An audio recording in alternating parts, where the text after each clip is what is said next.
Bonjour, merci d'avoir cliqué sur ce podcast. La discussion que vous allez entendre a été enregistrée le 4 février 2026 à Strasbourg, à la librairie Gutenberg, dans le cadre du Festival des Mycéliades et avec la complicité du Cinéma Star. Je m'appelle Margorito, je suis créatrice de contenu littéraire et j'ai choisi d'enregistrer et de publier cette conversation pour en faire profiter un maximum de monde. Si vous souhaitez soutenir ce travail, vous pouvez m'offrir un café sur Ko-fi ou sur Patreon. Les liens sont dans la description. Bonne écoute!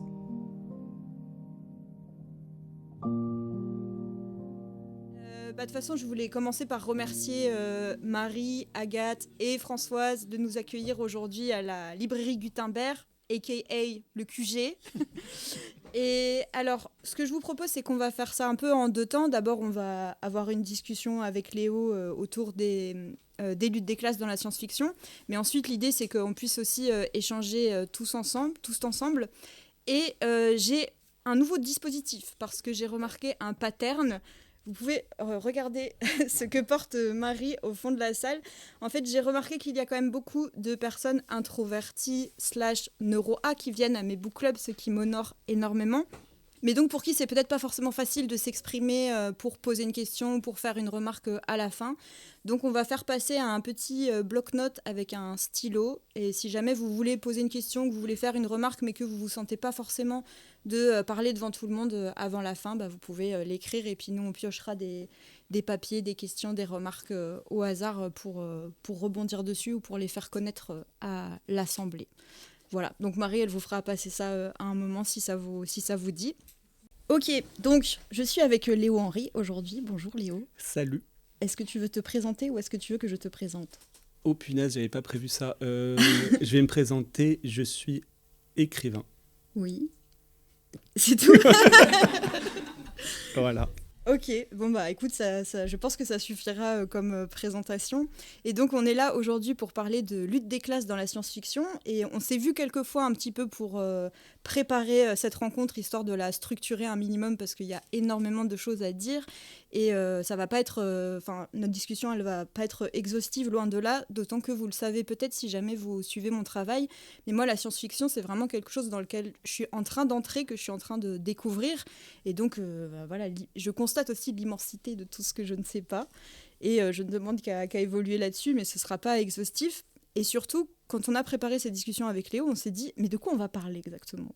Est-ce qu'on parle de science-fiction qui représente la lutte des classes ? Est-ce qu'on parle de science-fiction qui représente le prolétariat ? Est-ce qu'on parle de science-fiction qui imagine un monde après la lutte des classes, donc une société sans classe ? Ou est-ce que, plus généralement, on va parler de science-fiction antifasciste ? Et on a un petit peu cheminé déjà sur de quoi on va parler, quoi. Et du coup, la conclusion, c'est...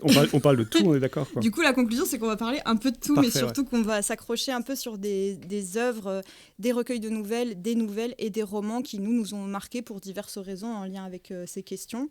Et moi, j'ai eu l'occasion de lire aussi certains travaux que tu as écrits, et notamment de lire une nouvelle que j'ai trouvée très belle, qui était dans un recueil de nouvelles que tu as coécrit avec Jacques Mucchielli, qui était dans le recueil de nouvelles Yamaloka Terminus. C'est une nouvelle dans laquelle l'un d'entre vous raconte l'histoire d'une usine qui ne produit rien. Ouais, absolument. Alors, je vais déjà dire que je divulgage. J'ai écrit ce bouquin avec Jacques il y a longtemps. On l'a publié genre en 2008. Et l'idée, c'était qu'il y ait nos deux noms sur la couverture, mais qu'on ne sache pas qui a écrit quoi. Et Jacques est mort en 2011 et franchement je pense qu'il y a prescription maintenant, j'ai le droit de dire qui a écrit quoi. Demain l'usine, c'est une nouvelle que Jacques a écrite. Jacques Mucchielli était ou en parallèle d'être écrivain, il était militant. Il consacrait sa vie à la Révolution à peu près, 50-50, enfin RSA, Révolution, écriture. Et ça fait partie des textes qu'il a amené dans ce corpus commun qui était vraiment axé sur une réflexion politique. Voilà. Et donc, pour faire le pitch en un mot, Demain l'usine, c'est l'histoire donc ça se passe dans un monde futuriste imaginaire et c'est une usine de réinsertion par le travail dans laquelle les gens démontent. Donc, il y a deux usines. Il y a une usine où ils montent des trucs qui servent à rien et l'usine qui démonte les trucs qui servent à rien. Et ça commence au moment où ils augmentent les cadences parce que les gens qui montent plus vite que les gens qui démontent. Et donc, c'est l'histoire d'un mouvement social dans cette usine qui sert à rien, de gens qui sont déjà dans un rapport de production absurde et qui se retrouvent du coup à s'organiser pour faire collectif. Et voilà. c'est assez rigolo parce que ça fait partie des textes qui ont circulé. C'est une nouvelle qui a été mise en fanzine et distribuée dans les manifs. Il y a eu une adaptation. Bref, c'est un texte qui a circulé parce que c'est c'est une espèce de métaphore très explicite de ces questions-là, quoi. Et en plus, quelque chose qui m'a beaucoup intéressée dans le texte, c'est qu'il y a un parti pris narratif où le texte au début est raconté au tu. On parle du personnage, on parle au personnage au tu, à la deuxième personne du singulier.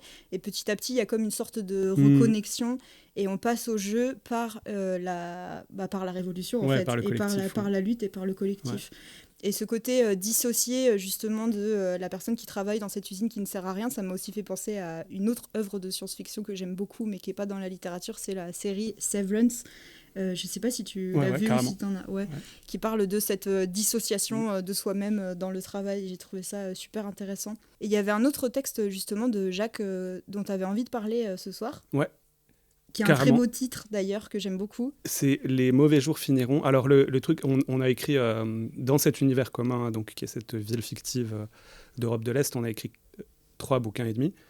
Et on venait de terminer d'écrire le 3e livre quand Jacques est mort. Et en plus, c'est le dernier texte qu'il a écrit, donc ça encore, il y a un truc d'affect particulier par rapport à ça.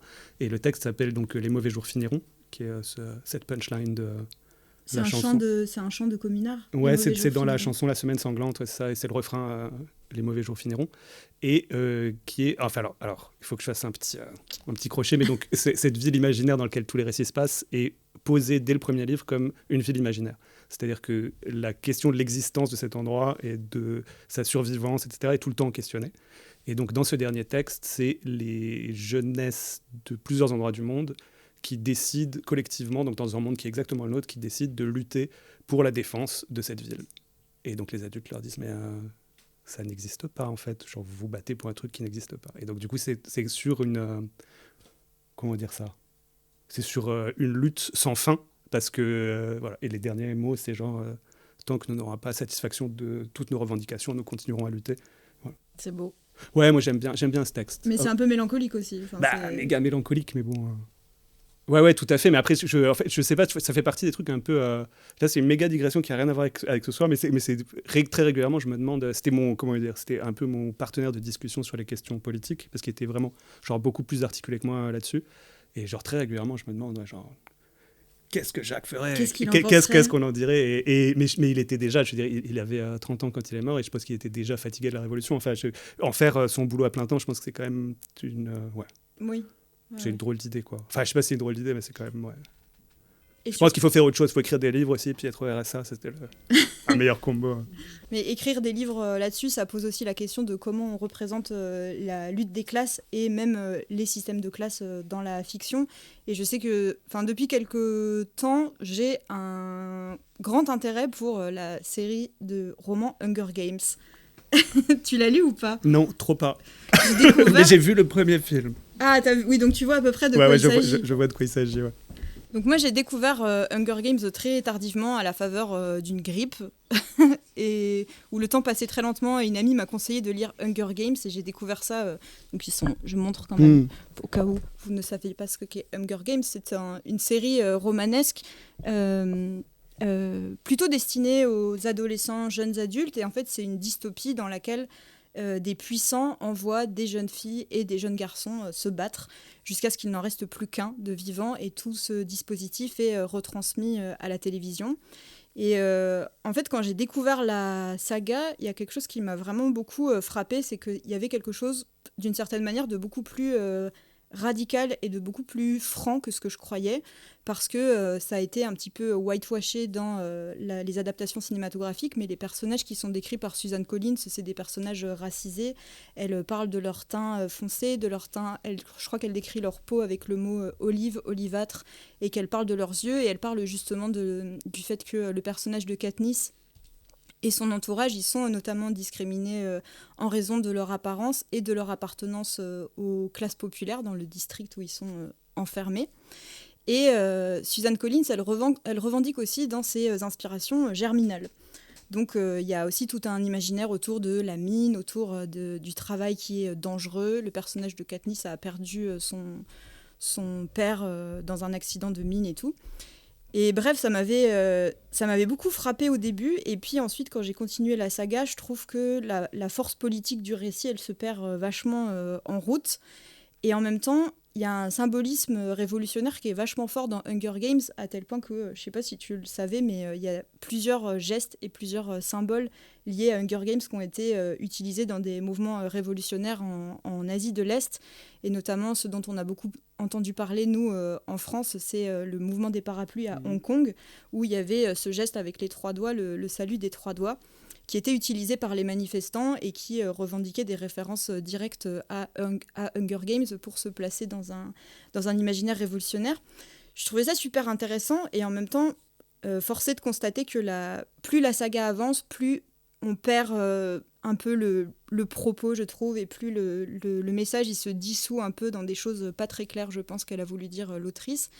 Et ça m'a rappelé une discussion qu'on a eue, toi et moi, quand on préparait cette discussion. C'était sur comment écrire des choses qui parlent de lutte des classes et qui parlent de révolution dans les littératures de l'imaginaire, mais qui ne soient pas récupérables.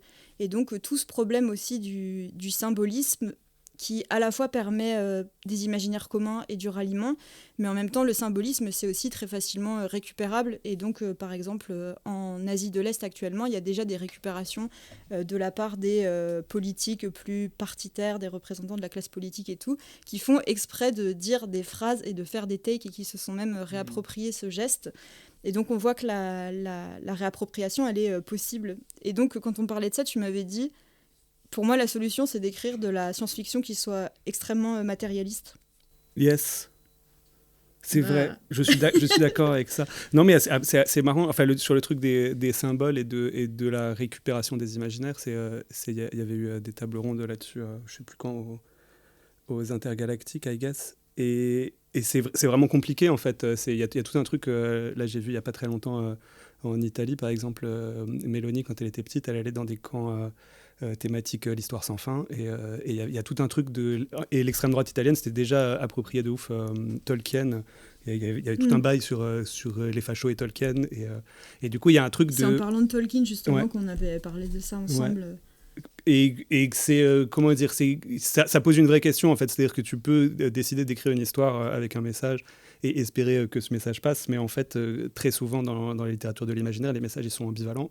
Et où les méchants, ils sont plus cool que les gentils, par exemple. Il y a aussi ce gros truc à un moment, quand tu vois les zinzins de la tech qui s'identifient aux grands méchants de toutes nos sagas de science-fiction, tu te dis, mais genre, c'était censé être les méchants, c'est écrit dessus, ils sont méchants. Ouais, mais ils ont quand même un peu la classe, quoi. Ils ont quand même envie d'être méchants. C'est Dark Vador est quand même un peu plus sexy que Skywalker, par exemple. Donc si tu fais des méchants sexy, à un moment, évidemment, t'as envie de...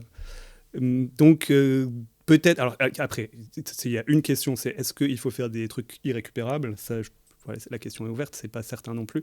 Mais une chose qui, je pense, peut aider à faire ça, c'est effectivement de faire des imaginaires matérialistes. Et là, tunnel, quoi. Qu'est-ce qu'un imaginaire matérialiste ? Comment ? Est-ce que quoi ? Matérialisme. En fait, en gros, une des facilités de l'imaginaire, ou un des trucs que l'imaginaire fait beaucoup, y compris en science-fiction, où on a l'impression que les gens décident qu'ils vont s'appuyer sur des sciences dures, c'est en gros faire des tours de passe magiques sur les rapports du production. C'est-à-dire que tu fais des avancées technologiques, tu décides que d'un seul coup, il se passe telle situation et parce qu'il y a eu tel progrès technique, et tu zappes complètement toute la partie de comment est-ce que c'est possible que ces trucs techniques existent. Comment c'est possible en termes de ressources. Donc ça, des fois, ils vont jusqu'à réfléchir aux ressources. Et puis surtout, comment c'est possible sur l'organisation humaine, en fait. C'est-à-dire que, évidemment, notre monde fonctionne avec de l'extraction et fonctionne aussi avec de l'exploitation. Et donc, si tu mets pas tous les trucs en perspective et que tu te contentes de dire « Ah, la téléportation, c'est formidable, et on peut voyager plus vite que la lumière, et on va terraformer cette planète », mais qu'à aucun moment est pris en compte le fait que ça se produit dans un cadre politique, ça permet de créer des jolies images et des jolis symboles, mais en même temps, ça pose pas la question du comment. Exactement, ouais. Et en fait, c'est assez rare que quand on réfléchissait à quel corpus on pouvait proposer sur ces questions de lutte des classes en SF, c'est déjà le corpus de la SF prolétaire, c'est-à-dire la SF qui considère les travailleurs comme des personnages à part entière dans la SF. Il y en a pas des masses. Et après, la SF qui réfléchit vraiment au rapport de production et qui réfléchit vraiment à comment est-ce qu'on peut s'organiser autrement ou comment est-ce que dans le futur les choses vont être organisées autrement, il n'y en a pas beaucoup non plus. Au point que le chef-d'œuvre là, de Ursula Le Guin, Les Dépossédés, en fait, quand elle l'a fait, personne avait imaginé baser un livre sur une société anarchiste, en fait. Et que c'est ça qui lui a demandé vraiment du taf. Et alors que pourtant, comment dire, c'est un imaginaire qui n'était pas un imaginaire de science-fiction, c'est genre un imaginaire qui irrigue les luttes politiques depuis 300 ans, d'imaginer qu'est-ce que c'est ce futur d'un monde sans classe. Et donc, elle l'a fait, méga bouquin. Tout le monde l'a lu, bien sûr. Moi, je ne l'ai pas lu encore. Vous, I know. Mais par contre, j'ai lu une nouvelle d'Ursula Le Guin que tu m'as conseillée qui s'appelle À la veille de la Révolution, et dans laquelle on suit le personnage d'une des femmes qui ont été vraiment les instigatrices de la révolution anarchiste. Et je crois que tu voulais un petit peu en parler. Ouais, c'est beau de ouf. Ouais, je sais pas. J'ai trouvé ça très, très, très beau. C'est beau, hein. C'est triste aussi. Hein. C'est méga vraiment triste, un texte en fait. aussi sur la vieillesse d'une façon que j'ai trouvé assez touchante. Il faut pas trop la raconter parce qu'elle fait genre 8 pages, mais elle est là. Elle est sur celle-là, elle est dans la nouvelle dont on parle, elle est dans ce recueil-là, À la veille de la Révolution, qui est un peu comme une sorte de spin-off qui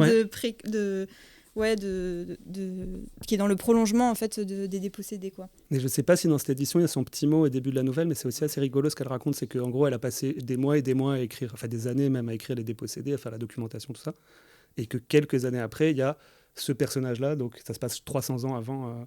Il y a ce personnage-là de la théoricienne, en fait, qui a écrit les livres d'après lesquels ils sont basés pour mettre en place cette société, qui est venue toquer à la porte de son inconscient en lui disant « Je veux que tu parles de moi ». Et c'est assez étonnant la façon dont elle parle d'elle, parce qu'elle raconte effectivement, c'est à la fois, genre, c'est vraiment la veille de la Révolution, donc tout le monde est méga hypé, joyeux, enthousiaste, et voilà, et c'est genre l'œuvre de sa vie qui s'achève.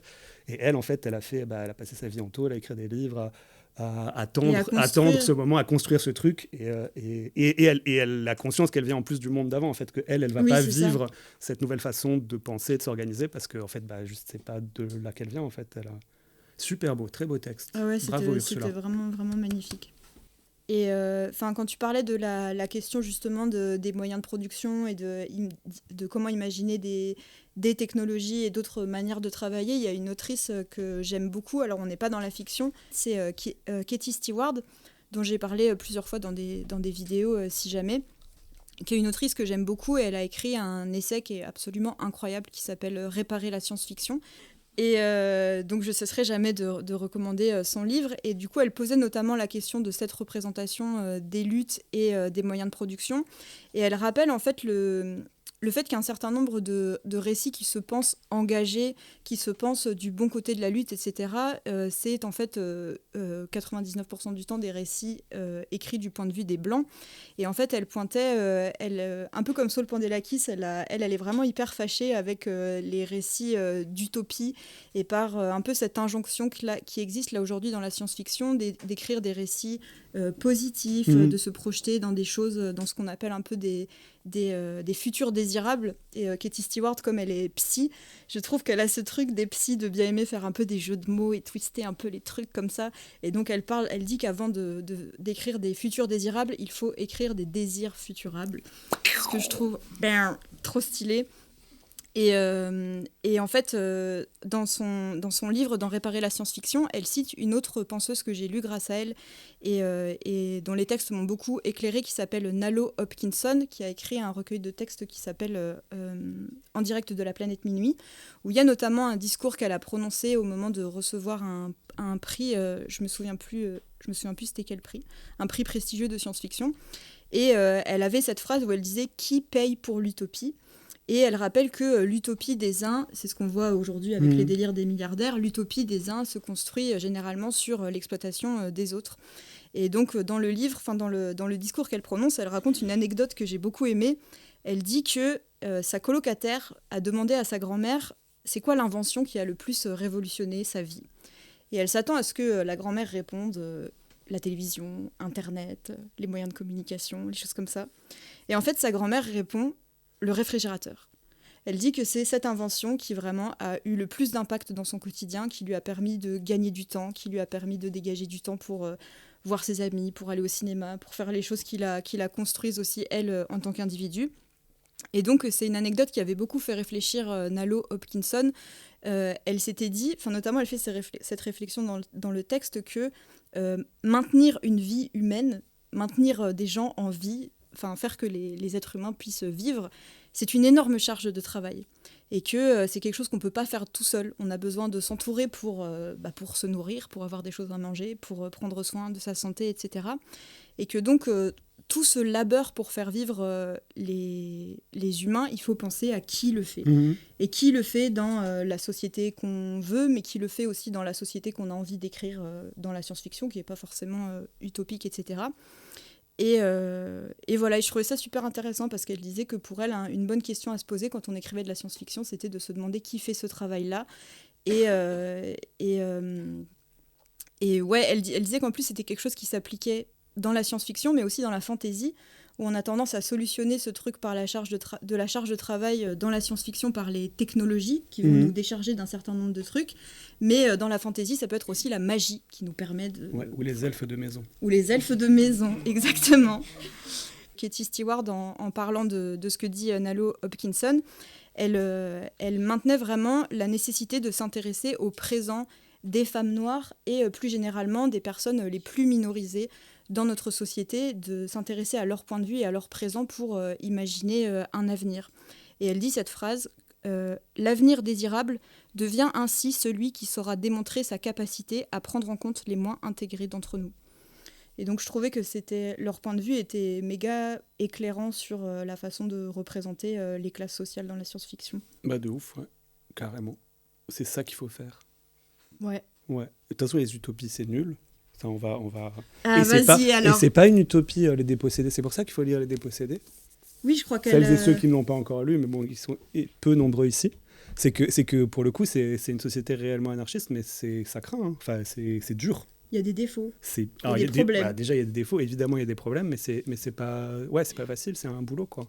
Ça reste un boulot. Et ça, je trouve ça vraiment cool aussi de ne pas faire une utopie arrivée...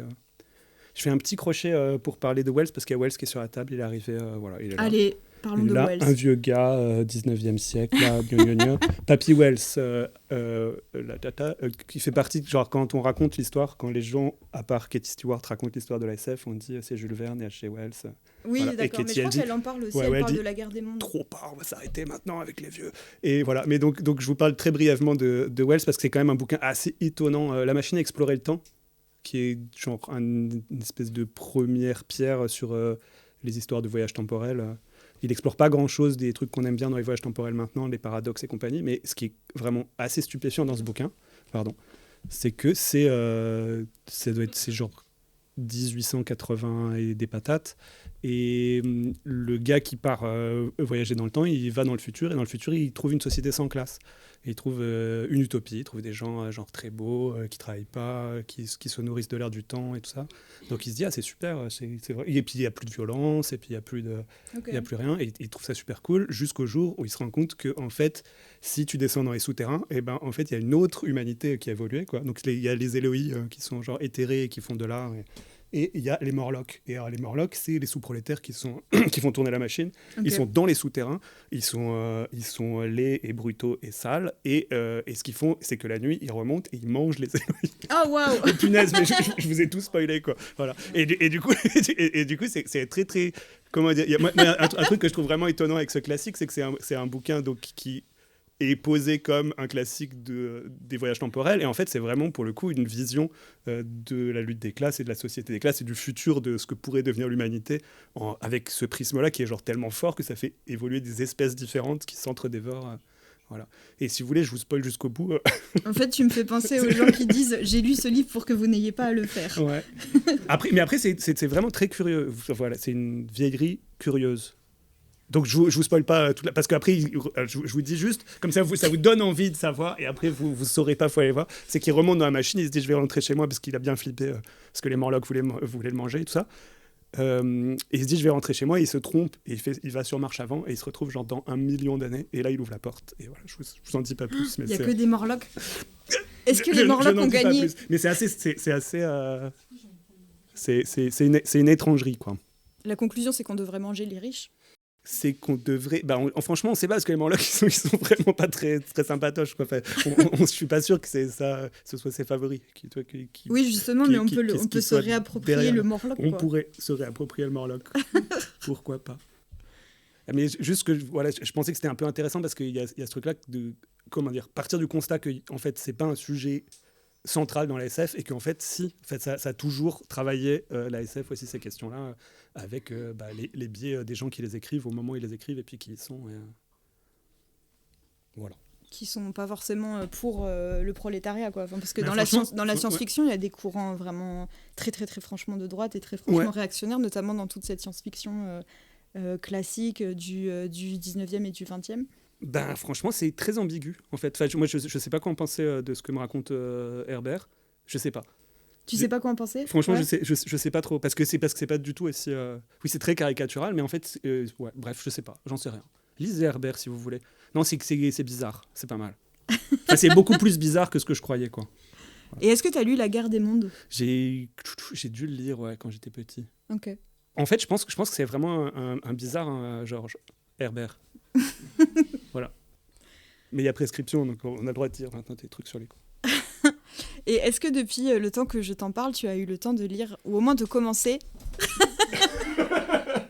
la séquence Hartman. Je l'ai commencé, ouais. Ça, il faudra couper et tout.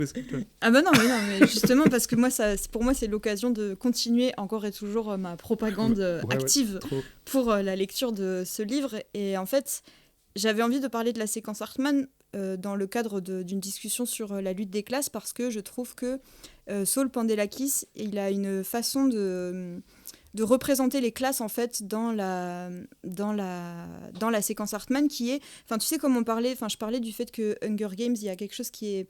Enfin, pour moi, qui a vraiment un grand élan révolutionnaire. Enfin, les livres, ils s'appellent... Je crois que le tome 2, c'est l'embrasement. Le 3e tome, c'est la révolte. Donc, on est vraiment dans des symboles qui exaltent un peu la révolution de manière très assumée, et en fait, pas tant quand on lit le roman en tant que tel. Et je trouve que Saul Pandelakis, lui, il va décrire les classes sociales dans la séquence Hartman de manière beaucoup plus subtile et d'une manière beaucoup plus matérialiste, en fait, parce il se fait un peu le prolongement de phénomènes qu'on connaît déjà aujourd'hui. Et notamment, une des choses qu'il y a dans la séquence Hartman, c'est que les travailleuses, on leur propose des micro-tâches, c'est-à-dire qu'en fait, il a vraiment exacerbé au maximum l'ubérisation qu'on connaît aujourd'hui, pour faire que, en fait, plus ou moins tous les individus sont des auto-entrepreneurs, et qu'on a des applis sur nos... Alors, c'est pas des téléphones portables, je crois, dans la séquence Hartman, mais c'est des espèces de terminaux portatifs un peu du même genre, où on peut regarder les tâches qui nous sont proposées autour de nous. Et par exemple, ça va être vider la poubelle, s'occuper de tel endroit, enfin entretenir tel arbre qui est proche, et faire plein de micro-tâches comme ça, et où du coup, il y a vraiment une atomisation totale des droits du travail. Et je trouve qu'en fait,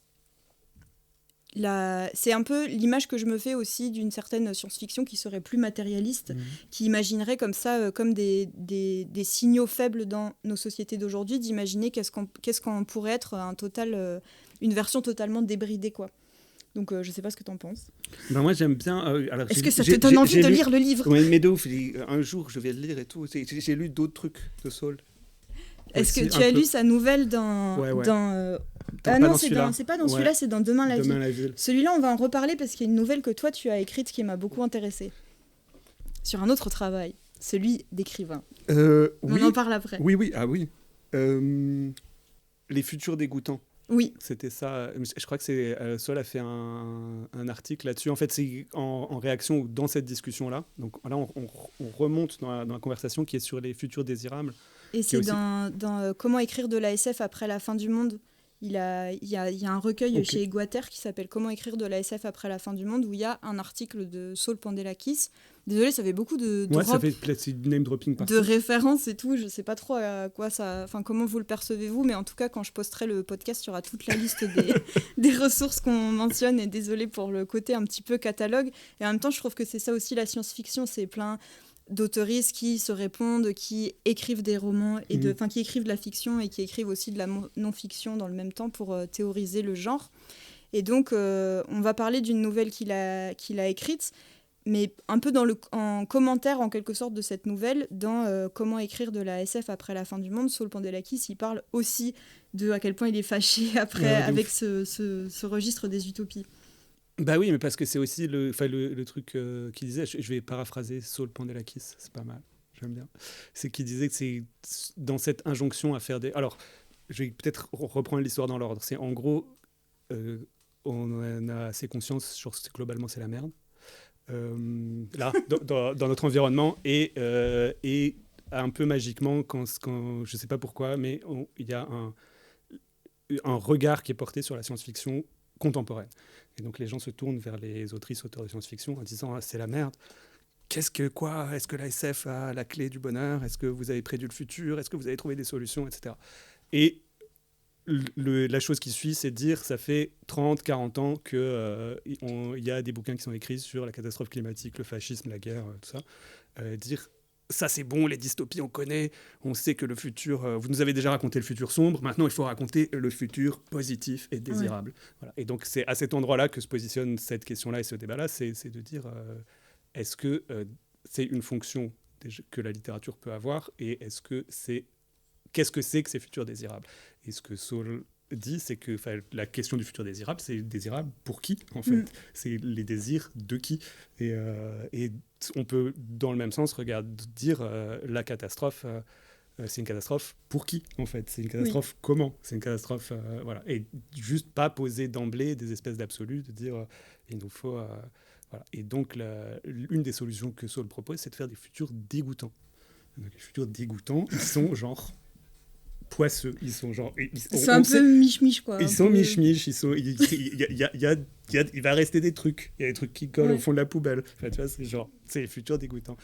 Et il a écrit une très très belle nouvelle de futurs dégoûtants qui est vraiment dans un futur dégoûtant, mais aussi avec ces questions-là, avec vraiment aussi des questions matérielles. C'est qu'est-ce qu'on fait dans ce futur dégoûtant? Comment est-ce qu'on y vit? Comment est-ce qu'on y est heureux? Comment est-ce qu'on s'organise? Et c'est une très très belle nouvelle. Alors j'ai pas le titre parce qu'il est interminable, mais il y a Thomasson. Le titre, c'est le dernier Thomasson n'a plus d'adresse. Voilà. Il est super fort pour les titres. C'est bien qu'on parle de lui parce que ça me permet de compenser le fait que la semaine dernière, j'étais censée animer un book club avec lui et ça n'a pas pu se faire pour des raisons diverses, mais on le fera bientôt. Mais je suis contente quand même qu'on mentionne son travail. En plus, dans cet article dont on parle là, dans écrire de la SF, comment écrire de la SF après la fin du monde, ou avant la fin du monde, je sais plus, ou pendant la fin du monde, quelque chose comme ça. Je vous conseille vraiment ce recueil si les réflexions autour de la science-fiction, c'est une chose qui vous intéresse. J'imagine que oui, puisque vous êtes là. Et il a une phrase qui m'avait beaucoup marqué. Il dit « La dystopie n'est pas fatalement de droite ». Et il parle du fait que la dystopie, c'est comme un moyen de laisser un peu la catastrophe se déployer et de voir comment on peut naviguer dans les interstices. Il explique aussi que quand on est une personne queer, quand on est une personne minorisée, on a l'habitude déjà de vivre dans les interstices. Dans la catastrophe. Ah pardon, dans les interstices. Dans la catastrophe, peut-être aussi, j'en sais rien. Mais en tout cas, de vivre dans les interstices et que, donc, à cet égard, il y a beaucoup... Enfin, lui, il se dit qu'il y a beaucoup de choses à faire pour les personnes minorisées dans la science-fiction. Et donc, comme on disait, il se met un peu dans un... Pas un rejet, mais en tout cas, il a une réflexion quand même très critique sur ces utopies, quoi. Et en plus, je trouve que ça rejoint aussi ce que disait Nalo Hopkinson, que l'utopie des uns se construit généralement sur l'exploitation des autres. Trop bien. Et je sais plus si tu voulais faire un autre tunnel encore. Il y avait des tunnels? Encore un tunnel? Il y avait des tunnels. Ah, moi j'avais un co-tunnel. Let's go tunnel. Alors ça, c'était pas forcément prévu qu'on en parle, mais puisqu'on parle de lutte des classes et de travail, ça m'aurait intéressé, si tu es d'accord, de te poser quelques questions sur ton travail à toi, qui est le travail d'écrivain. Ouais. Et c'est quelque chose que tu as examiné dans une nouvelle que j'ai trouvée super intéressante. C'est encore dans les anthologies collectives de La Volte. Si vous en avez pas lu, je trouve ça vraiment trop bien. À chaque fois, c'est plusieurs auteurs qui réfléchissent sur un thème. Donc là, on parlait d'une nouvelle de Saul Pandelakis qui est dans leur anthologie dédiée à la ville, qui s'appelle... je sais plus c'est quoi le titre, mais en gros, c'est Demain la ville. Ici, on a Demain le travail. Donc c'est tout à fait dans les thèmes qu'on aborde aujourd'hui. Et donc, tu as écrit Au bal des actifs une nouvelle qui parle du travail d'écrivain. Et en plus, ça m'a particulièrement intéressée parce que tu t'intéresses dans cette nouvelle à quelque chose qui moi-même m'a intéressée énormément, qui est la position très ambivalente des écrivains pendant la Commune. Et donc c'est une partie seulement de ton dispositif, si tu veux, que je te laisserai expliquer après ton dispositif narratif dans la nouvelle, si tu as envie. Ouais, carrément. Ouais. Moi, je dis les trucs et tout. Super. Et tu parles les personnages de ton roman, il y a toi, de ta nouvelle, il y a toi, et il y a Flaubert et Goncourt, qui sont au lendemain de la Commune, et qui ont des... comment dire ça ? Je t'avais parlé pendant qu'on préparait cette discussion d'un livre que j'avais beaucoup aimé qui s'appelle « Les écrivains pendant la Commune » et qui examinait les positions ambivalentes, sinon franchement réactionnaires, qu'ont eu un certain nombre de grands écrivains et écrivaines françaises du 19e au moment de la Commune. Notamment des auteurs comme Zola ou comme George Sand, qui appelaient un peu à la justice sociale dans leurs textes et qui, au moment où la Révolution arrive, elle n'a pas la forme qu'ils pensaient, qu'ils souhaitaient, qu'ils espéraient. Elle n'a pas la forme qui correspond à leur idéal de classe. Et donc, ils ont eu des positions super réac.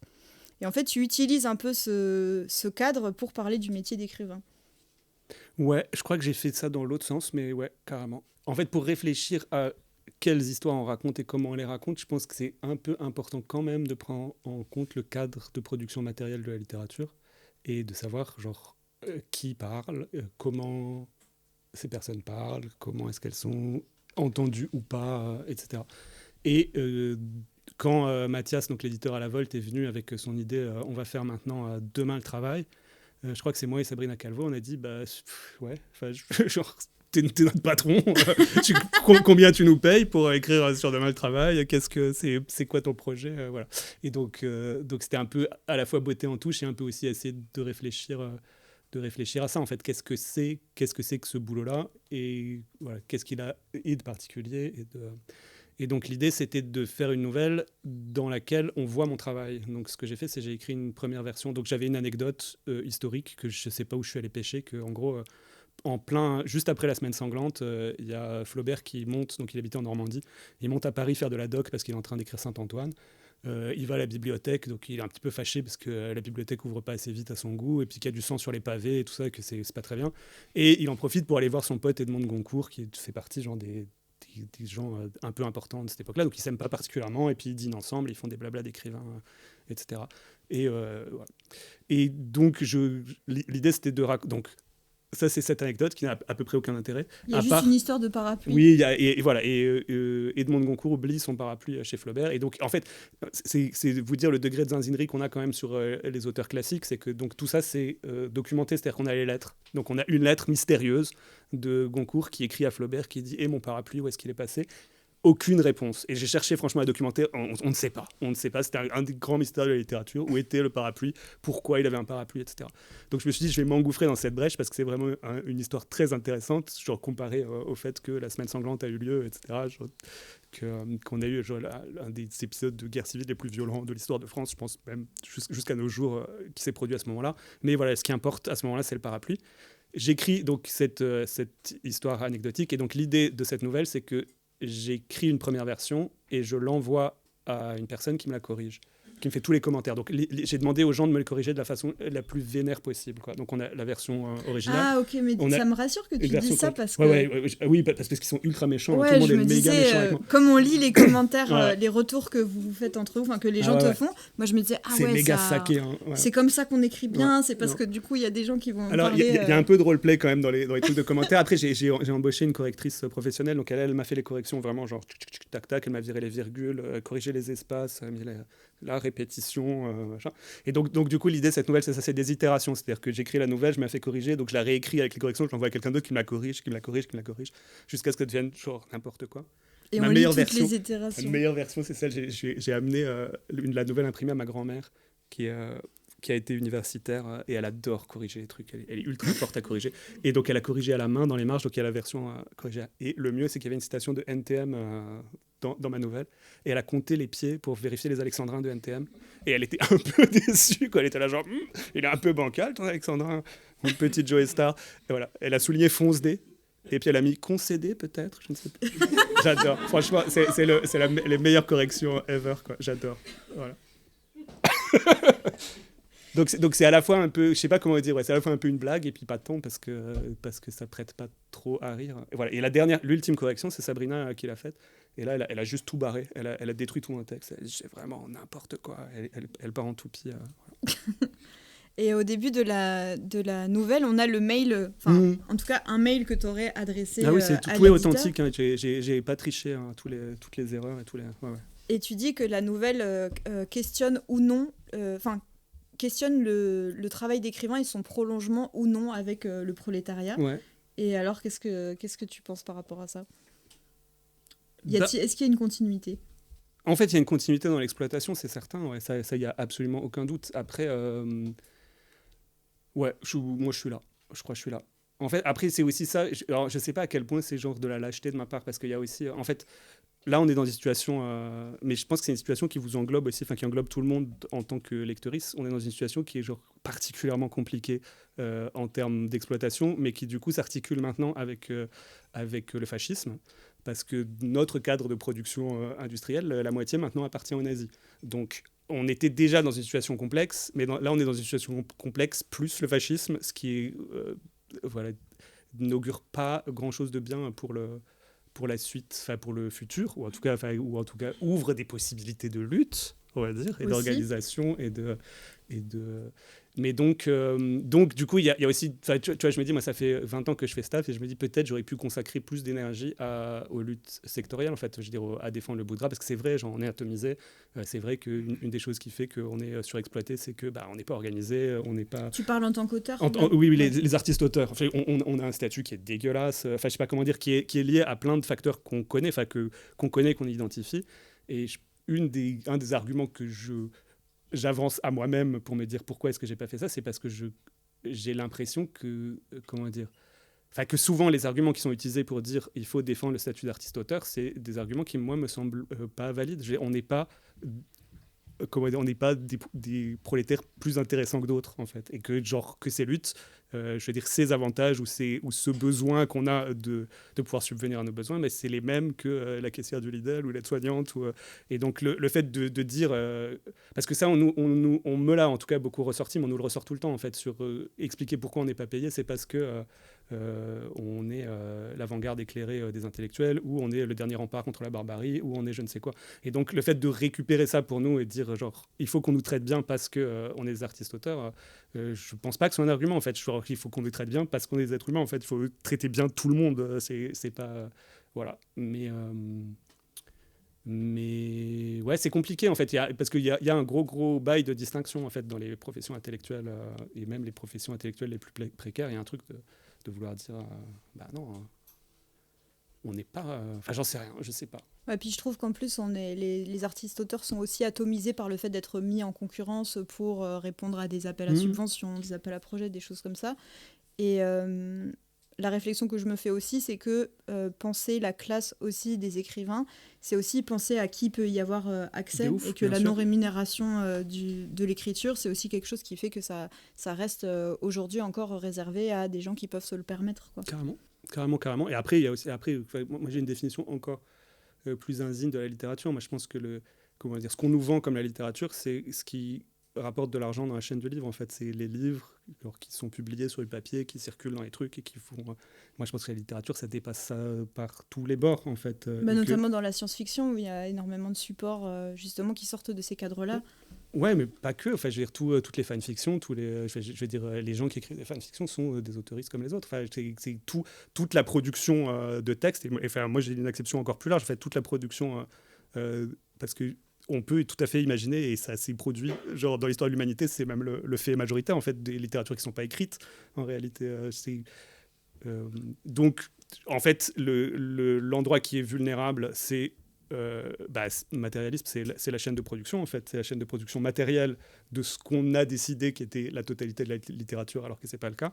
Et c'est un endroit qui est extrêmement fragile, en fait. Et la démonstration a été faite. C'est très, très facile d'acheter la moitié du truc. En Ouais. fait, autant, j'imagine que Bolloré il a un peu galéré pour acheter grappe par grappe ses chaînes de télé, autant pour mettre la main sur la moitié de l'industrie, c'était genre comme ça. Oui, la chaîne du livre, elle était déjà presque aménagée. Enfin, maintenant, elle avait été aménagée avec des effets de concentration qui ont rendu la chose encore plus facile. Ouais, Quoi. ça, et puis alors, à l'autre bout de la chaîne, il y a aussi, moi, je commence à voir avec un peu de terreur des petits camarades qui se disent, bah, si les gens qui filent de l'argent, c'est des nazis, bah, pourquoi pas mettre un peu d'eau dans notre vin et d'aller bosser avec eux, en fait, ou devenir très légèrement nazis, sans parler de ceux qui étaient déjà des nazis, mais qui, genre, que c'était pas la mode de le dire, et qu'ils se sont dit, ah, c'est trop bien, maintenant, on va pouvoir enfin virer notre cutie. Mais ce que je veux dire, c'est que, et ça, c'est aussi lié à la précarité, c'est-à-dire que si on a besoin de ces 300 € pour vivre et que ces 300 € ils sont tendus par une crapule, c'était assez facile d'aller choper. Enfin, je sais pas comment dire quoi. Donc c'est un peu. Ouais, je sais pas comment dire. Je pense qu'une des solutions ou un des endroits où on peut, enfin, genre, si on est dans la maison, essayer de se battre pour la maison et de tenir la maison, et puis après être en dehors de la maison. Enfin, je veux dire, on a les moyens techniques. En vrai, on peut faire de la littérature sans ça, quoi. Mais je trouve intéressant que notre discussion, elle est un peu dérivée vers ça parce qu'on pensait parler de la façon dont la lutte des classes existe dans la science-fiction. Et en fait, on voit bien que la lutte des classes, elle impacte aussi la façon dont la science-fiction est écrite et les moyens de production de la littérature et de la fiction en elle-même, quoi. Et je trouve que c'est super intéressant. Et dernièrement, dans tout cet itinéraire de découverte, j'ai aussi découvert le travail de collectifs comme les ateliers de l'Antémonde qui font écrire de la science-fiction collectivement par plein de gens et qui écrivent. Il y a un livre qui s'appelle Bâtir aussi, qui est un livre de science-fiction écrit de manière collective où ils sont allés vraiment dans plein d'endroits pour faire écrire des gens de tout milieu, de toute classe sociale. Et ça, je trouve que c'est des projets aussi qui décloisonnent justement toutes ces choses-là, quoi. Ouais, mais après, je pense aussi que, comment dire, la SF et l'imaginaire, c'est en hors de considération de concentration et de concentration de la parole, etc. C'est des outils qui sont, genre, je dirais indispensables parce que c'est de là que je viens, mais genre, c'est quand même des méga outils pour la. Enfin, voilà. On va pas penser l'avenir sans penser l'avenir, en fait, ça va pas fonctionner. Donc, et après, ce que je trouvais méga intéressant dans la démarche des ateliers de l'Antémonde, mais qui s'est fait beaucoup en fait et j'espère que ça va continuer à se faire, c'est aussi de prendre conscience toutes et tous, quelle que soit genre l'occupation qu'on a, quel que soit le rapport qu'on a à l'écriture et à l'imaginaire, que genre on est totalement libre d'imaginer nos futurs en fait. On n'est pas obligé de manger les 3 scénarios qu'on nous propose ou les 12 ou les 70 si on arrive à avoir un peu de diversité dans les scénarios qu'on nous propose, mais on n'est pas je veux dire, c'est pas ça qui va se produire. Genre, personne n'est en train de raconter le futur. Et par contre, je veux dire, c'est important et intéressant de réfléchir à ce qu'on va faire en fait, ou à ce qu'on veut faire, même si on va pas le faire en fait, et même si c'est pas possible. En fait, je pense que c'est vraiment ouais.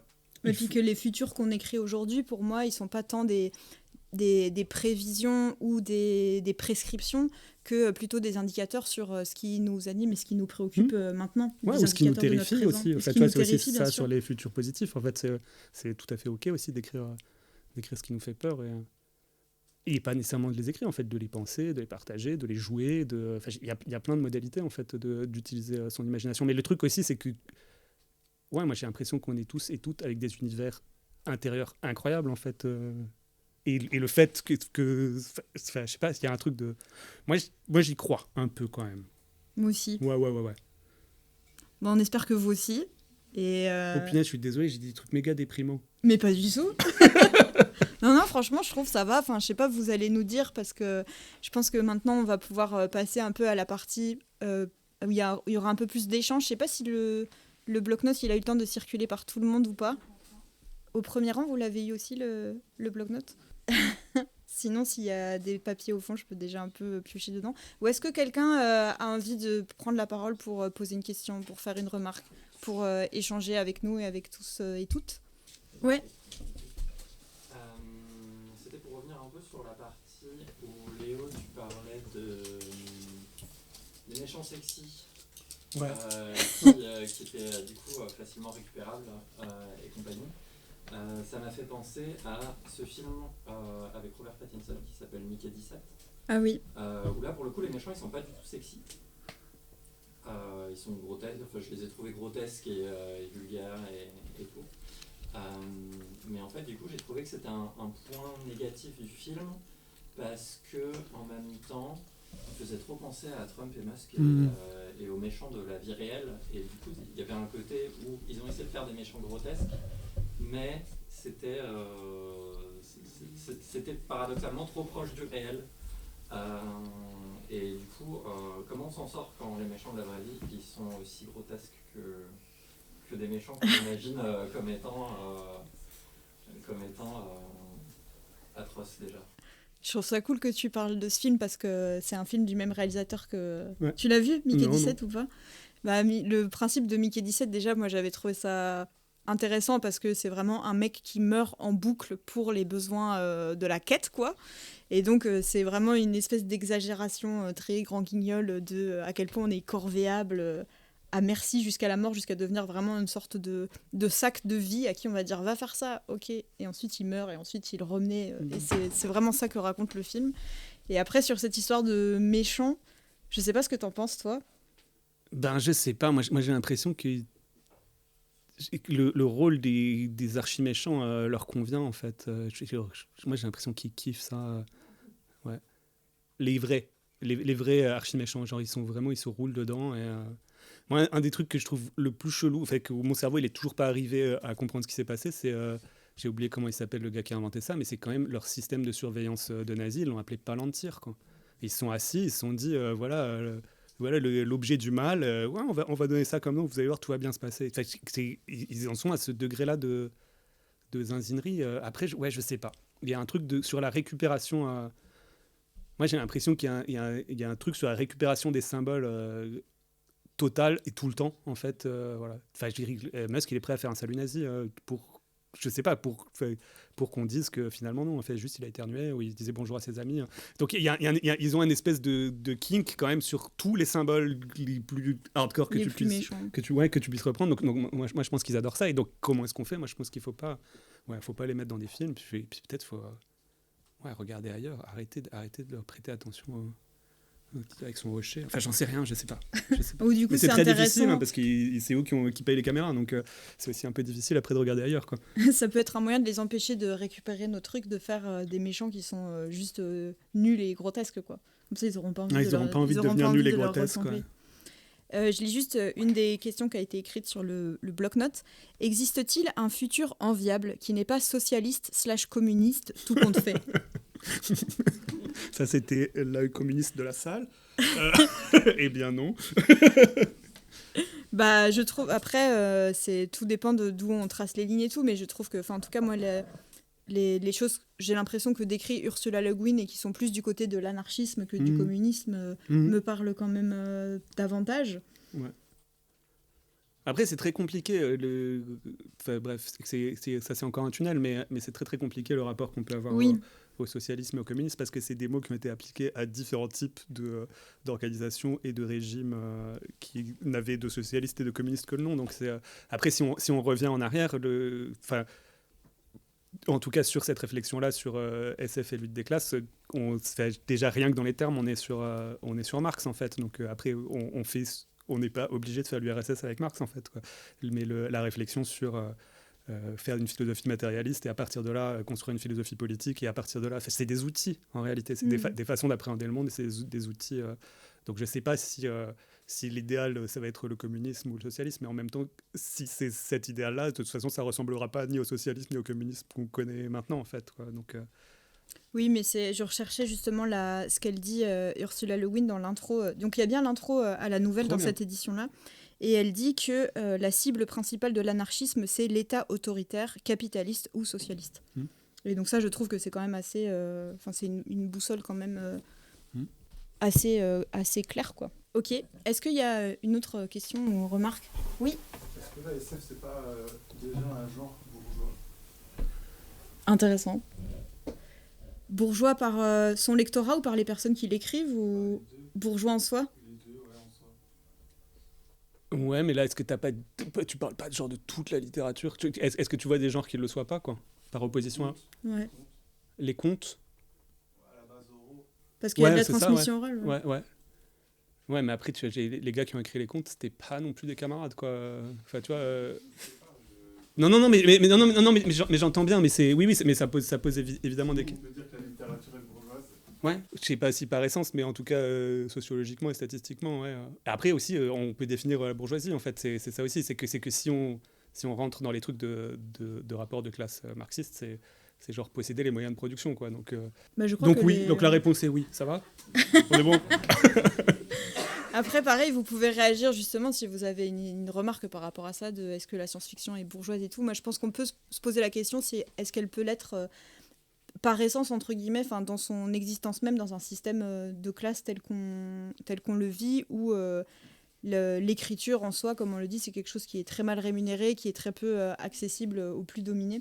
Je pense que c'est intéressant comme question quand même, globalement, sur la science-fiction et sur la littérature. De toute façon, c'est méga difficile. Moi, c'est le truc auquel ça me fait penser, c'était aussi ce que disait, enfin, je veux dire, Jacques, pour en revenir à lui, Jacques Moukiali, il distinguait quand même très, très, très nettement son boulot de militant, enfin, je veux dire, son activité militante et son activité d'écrivain. Enfin, je dirais, et il disait que c'était pas du tout la même chose, en fait. Je veux dire, comment dire, son boulot militant informé qui il était et qui il était faisait les livres qu'il écrivait, mais qu'il pensait, enfin, il a jamais conçu le fait d'écrire ses textes comme un travail militant. Enfin, je veux dire, il faisait par ailleurs de la recherche, de la documentation, des essais, du travail théorique, mais que sa fiction en faisait pas partie, quoi.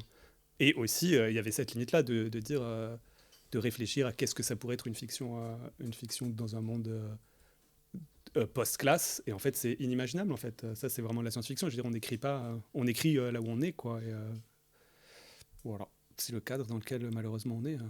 Après, la SF a plein d'autres défauts, hein. Je pense on peut lui en trouver d'autres facilement.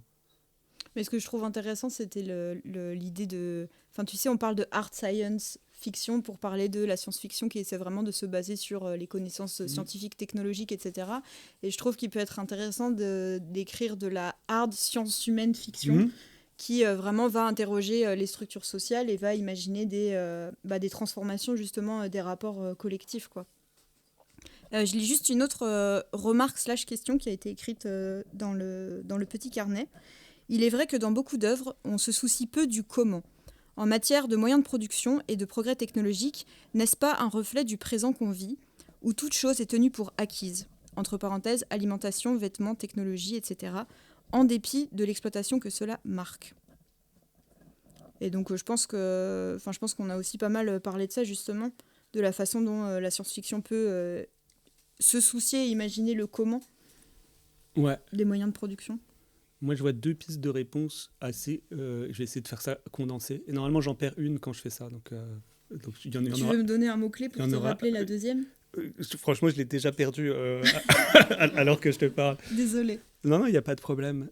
Il y a un truc sur comment dire, le fait que... Alors, sociologiquement, sur ma génération, les gens qui écrivent de la SF, il y a quand même énormément d'ingénieurs. Et au masculin, plutôt, quoi.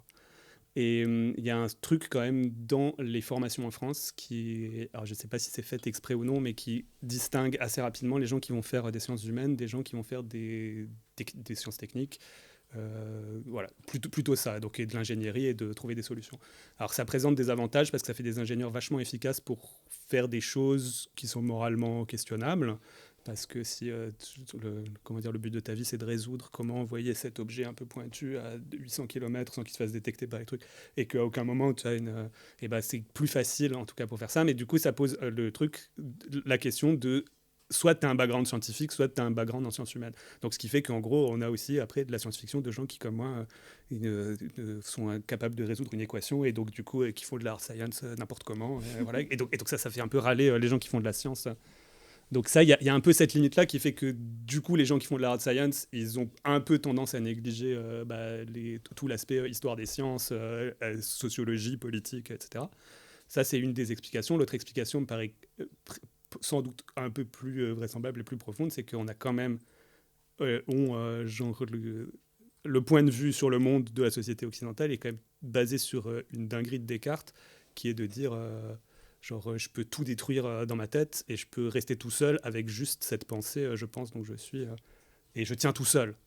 Et c'est magique. Et à aucun moment, il se dit genre, comment est-ce que tu deviens tout seul, mon grand, quoi. Je veux dire, à quel moment tu as eu le temps libre pour penser je pense donc je suis, et puis qui t'a enseigné ce langage qui te permet de penser je pense donc je suis, et comment ça se fait que tu n'es pas en train plutôt d'aller chercher de la bouffe ou de chercher comment te chauffer ou qui t'a nourri. Et du coup, il y a ce truc-là aussi, oui, c'est que c'est c'est une opération du cerveau qui est assez facile, en fait, de pas se poser la question de tout l'enchaînement, hein, des causalités matérielles, en fait. Mais c'est ce qui permet aussi l'extractivisme, ce qui permet de détruire la planète, c'est juste de penser que chacune en tient tout seul, magiquement, en fait, quoi, et que donc ces idées de SF, elles tiennent magiquement toutes seules en l'air, comme ça. Mais c'est aussi un truc qui demande des fois un simple effort de décentrement et qui est, je pense, aussi dû au fait que la science-fiction, elle a beaucoup été écrite par des mecs hétéros, blancs. Et Katie Stewart, justement, j'ai écouté une table ronde où tu étais d'ailleurs, qui a eu lieu aux Utopiales autour de la nourriture et du fait de manger dans un siècle. Et à un moment, elle faisait une remarque sur l'écriture de l'espace domestique et de la cuisine et de la production juste de l'alimentation, juste, un truc quand même vraiment essentiel, de la production de la nourriture et de l'alimentation dans la science-fiction. Et elle disait que bah oui, c'était un impensé pour énormément d'auteurs de science-fiction qui juste écrivent leurs livres et ensuite ne savent rien sur la cuisine parce qu'ils rentrent dans la cuisine en disant au fait qu'est-ce qu'on mange, quoi. Et donc je pense qu'aussi ce truc que tu décris des choses qui tiennent toutes seules, il est aussi dû à cette absence cette non-diversité des points de vue et à ce centrage vraiment sur l'expérience de mecs hétéro blancs, quoi. Et est-ce que tu as retrouvé ta deuxième idée entre-temps? Franchement, il y avait les deux. J'ai fait les deux. T'as réussi à combiner? Ouais, il y avait Descartes d'un côté et de l'autre l'éducation nationale. Franchement, j'ai géré. C'est satisfaisant quand ouais. ça arrive. Ouais. Est-ce que quelqu'un a encore une autre question ou une autre remarque? Sinon, j'ai encore un truc qui est écrit dans le bloc-notes. Allez. Je lis ah non, mais d'abord, attends. Ouais. Merci pour la discussion. Non, ouais, deux choses. Par rapport à la question de la littérature bourgeoise ou pas, je crois que de toute façon, il y a pas mal d'œuvres de SF qui en général montrent qu'à un moment donné, n'importe quel élément de culture, que ce soit même parler de cinéma avant, ou ça peut être du jeu vidéo avec le prix des PC qui vont augmenter, avec le prix des livres, enfin, quelqu'un qui pourrait aller au cinéma voir un film, en fait, le prix d'une place de cinéma, c'est son paquet de clopes pour le mois, bah, il va pas aller au cinéma. Et donc, le côté, si la culture devient celle juste de l'élite, c'est là que faut lutter pour que ce soit accessible à tous. Oui, pour qu'à la fois elle soit accessible à tous, mais pour que même les personnes qui le fassent puissent, que tout le monde puisse participer à créer la culture, quoi. Ouais, de ouf. Ça, c'était la première idée. Et par rapport à la question de la nourriture, il y a le bouquin Bouche et double, qui est en fait un recueil d'une vingtaine de petites BD, où c'est chaque fois un auteur qui imagine avec un cuistot la cuisine du futur. Oh, wow, ok, trop bien. Et c'est trop bien. Ah, mais c'est exactement le thème de la... Il est trop bien, je voulais le dire. Ah, trop cool, merci pour la reco. Méga piste. En plus, j'ai appris dans cette conférence que tu écrivais sur les cocktails. Ouais. Qu'est-ce que c'est que cette histoire? C'est un bouquin qui arrive en mai. Voilà. Ok. Mais c'est pas du tout de la SF, hein. C'est vraiment sur les cocktails, ouais. mais pas les cocktails Molotov. Non. Les cocktails normaux. Ouais. Ok. Ouais. Interesting. Ouais, ça va être incroyable. Ça va être incroyable. Trop bien. Est-ce qu'il y avait encore... Tu voulais répondre peut-être? Enfin, tu veux dire... Non, je suis ok. T'es ok? Non, mais il n'y a pas de... On est ensemble, quoi. Ok. Oui. Moi, une question que je me faisais en vous écoutant sur la question du matérialisme, c'est qu'il y a un changement qui est peut-être pas encore tout à fait justement dans la question des futurs désirables. C'est la question du soin et des éthiques du care au sens fort du terme, hein, et pas seulement le soin au sens vraiment politique et approfondi, et qu'il y a un lien entre anarchie, entre anticapitalisme, on va le dire comme ça, et éthique du care qui n'est pas encore réalisé, y compris en science-fiction. Et par exemple, quand je lis des livres de science-fiction très orientés soins, très doux, comme par exemple Histoire de moines et de robots. Becky Chambers. Becky Chambers, par exemple.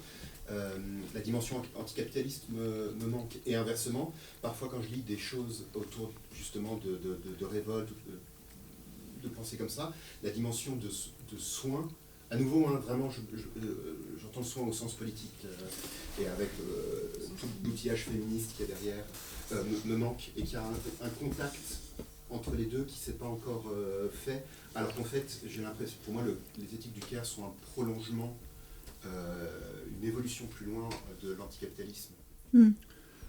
Bah, Ouais. T'as la réponse? Ouais. Il faut lire Une femme au bord du pont de Marc Piercy, qui est un livre qui a été écrit il y a 50 ans. Donc en fait, il est vieux, mais il a été traduit il y a 4 ans, je sais pas, un truc comme ça en français.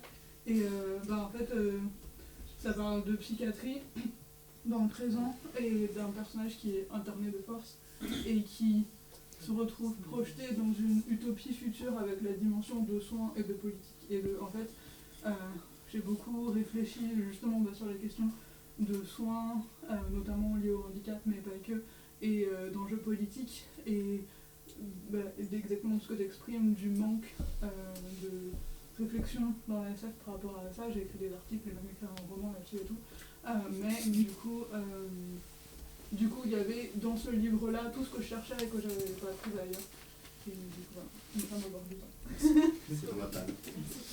Trop intéressant, merci. Une femme au bord du temps. Marc Piercy. C'est chez Merci Guater beaucoup. aussi encore. Hein. Ouais. Ouais, là, évidemment. Ah, mais c'est sorti il y a pas... Enfin là, ils l'ont traduit il y a pas longtemps, c'est un gros pavé comme ça, non? Ouais, c'est un gros pavé. Il y a pas longtemps, il y a quand même quelques années maintenant. Ah ouais, d'accord, ok. Mais ouais, je dirais 2022. Ouais, mais je vois le livre, ok. Merci beaucoup. Et il y avait quelqu'un qui voulait parler encore derrière? Oui? Je pense qu'il y a une partie de la réponse à la question que tu poses et que je trouve intéressante, mais dans le fait qu'on ait mis 1 heure et 12 minutes à dire le mot féminisme pour une soirée sur SF et des classes.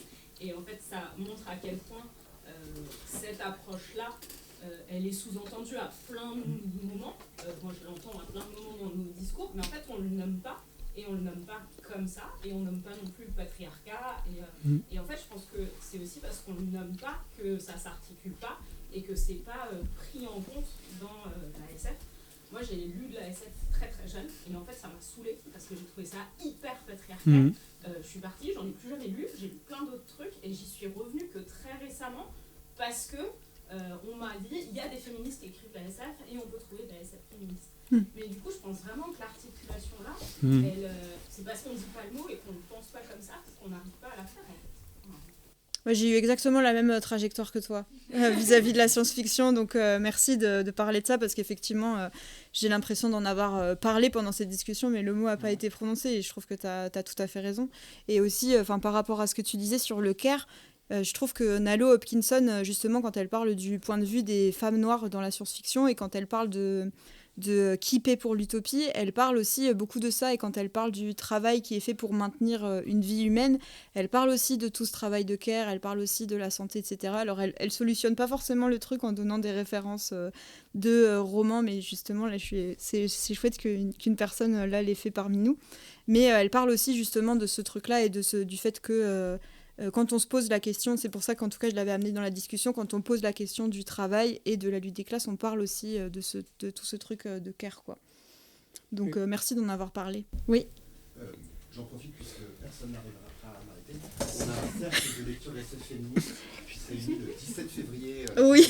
où on lit le livre La sage-femme sans nom qui avait été découvert, commandé par Margarito.